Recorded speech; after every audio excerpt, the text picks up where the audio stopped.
Hey everyone, and welcome back to my channel Electrick, where we break down complex electrical and electronics concepts into simple, practical lessons for learners and engineers alike. Imagine paying your electricity bill not just for the power you use, but also for power you never actually use. Sounds unfair, right? But that's exactly what happens in industries with poor power factor. Because something called reactive power, companies end up paying penalties, overheating their systems, and wasting energy.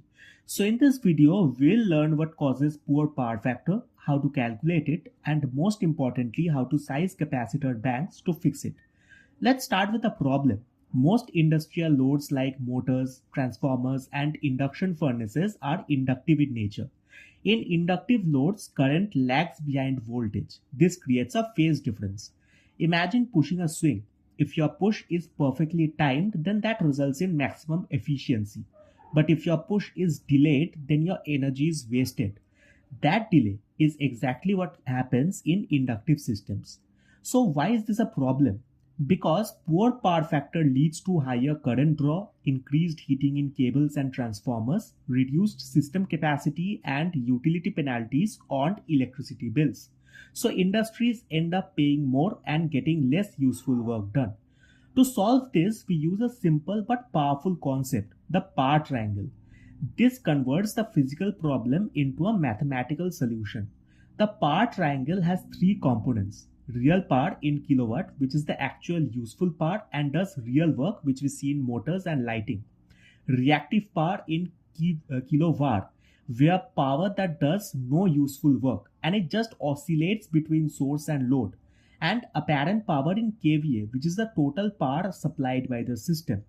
Now, from the power triangle, their relationship can be written as kVA squared equal to kilowatt squared plus kVAR squared, and power factor or PF equal to kilowatt divided by kVA. Thus, we can say that power factor equal to cos theta, where theta is the phase angle. Now, from your site data or energy bill, you can find existing power factor, say zero point 0.7 lagging, and total power factor or target power factor, say 0.95 lagging. Now the goal is to reduce reactive power using capacitors. Now comes the most important part, which is the calculation. Step 1, you should know your load. Let's assume load is 100 kilowatt, existing power factor is 0.7 and the target power factor is 0.95. Step 2, use the formula. Required kVAR equal to kilowatt into tan theta 1 minus tan theta 2, where theta 1 is the angle of initial power factor and theta 2 is the angle of target power factor.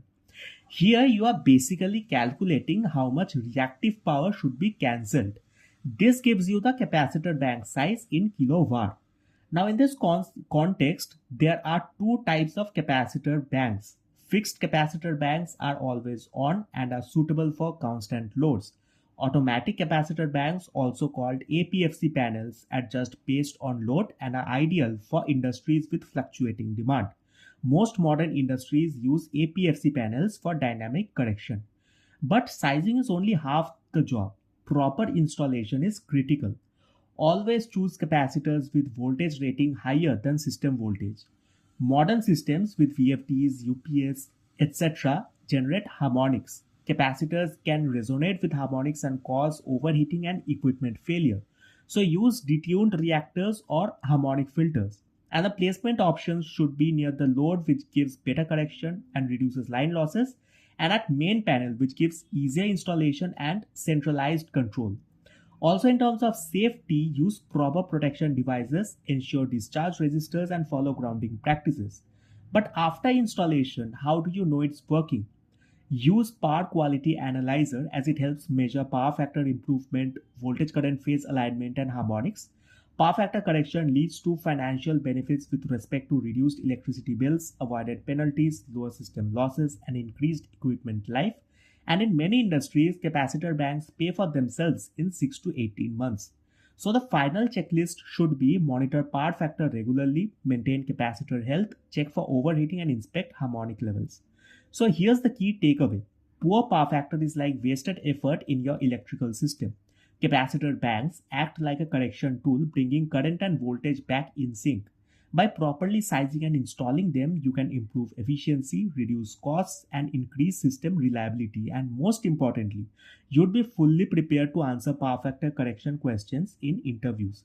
If you found this helpful, don't forget to like, subscribe, and hit the bell icon so you never miss out on more smart and simplified explanations. Got more questions or want us to cover a specific interview topic? Drop it in the comments below. Thanks for watching, and I'll see you in the next one.